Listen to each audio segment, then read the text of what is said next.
几颗花生在地上，曾庆美耳边仿佛听到爸爸的话：一颗花生掉下去，从农民怎么耕作，就一直念。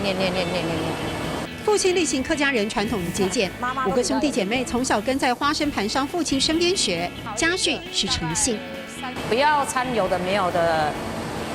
原则上，他是说我们不要赚不该赚的钱。要实在，食品首要把关就是原料。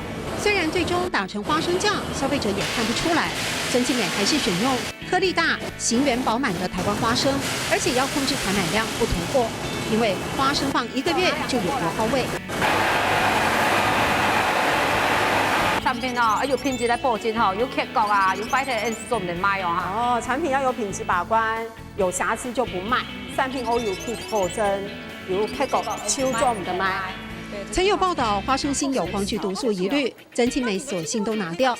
斥资千万盖新厂房，是为了经得起安全卫生检验。改变家庭工厂生产方式的这一步，是因为马总统喜爱而声名大噪的花生酱早被看好，走向量贩超市的大型通路，还有航空宅配。我们1瓶花生酱里面只有1点点糖，全部都是花生的，那叫做原汁啊，这才叫做那种原汁，因为也没有加水，没有加任何的东西。货真价实，在食品安全屡传危机之际，更抓得住消费者。